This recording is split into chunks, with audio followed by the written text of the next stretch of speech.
Paramashivoham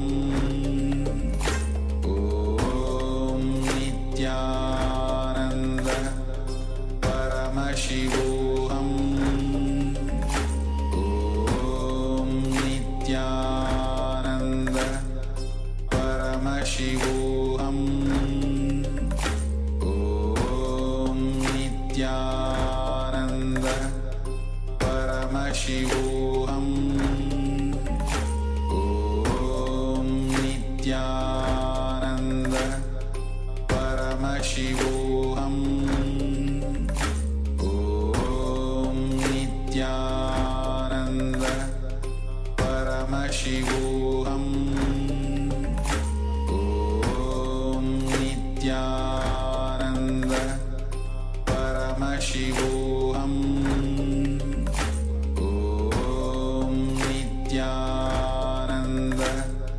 Paramashivoham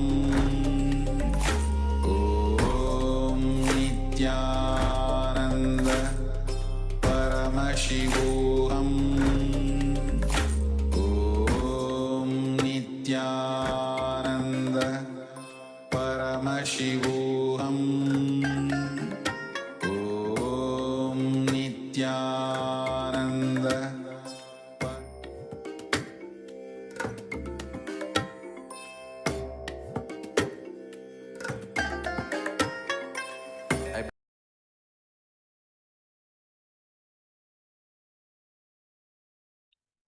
Yes, you can relax now.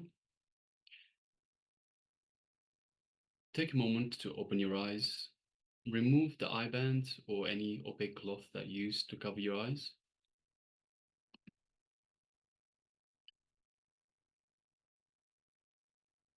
And let us know in the chat box what was being revealed to you in your third eye. So we displayed a sentence for you. Let us know what was being revealed to you in your third eye by Paramashiva. Take a moment.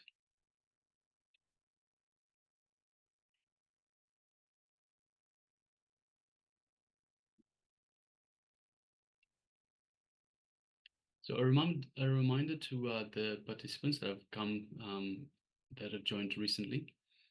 So the format of the sessions are as such. So you have, first of all, a jnana section, which is a teaching by the Supreme Pontiff of Hinduism, followed by either a meditation or an internalization exercise. This is where you analyze the information that is being shared and that is being taught by Swamiji, and see how it affects your life. How has it affected your life, and how you can apply this information going forward. Then thirdly, there's the power manifestation session, where we bolt this energy, these new cognitions, into our muscle memory, into our bodies, to make sure that we can take it forward and live the teachings of the Supreme Pontiff of Hinduism. So I recommend that everyone please do all the exercises. So listen to the Supreme Pontiff of Hinduism, to the teachings of the SPH of Swamiji, do the internalization exercises, and also the power manifestation sessions. They are for your own benefit. You will get the most out of it if you do all sessions authentically. So I recommend everyone please take part in all sessions.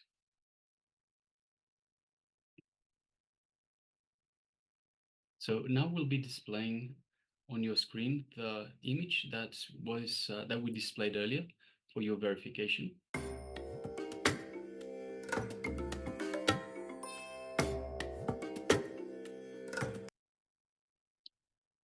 So as you can see, the sentence is, Shiva is causeless auspiciousness. Shiva is causeless auspiciousness. So if you saw even one word or some letters, perhaps even some colors and like gold color and brown color, if you saw any shapes at all, let us know.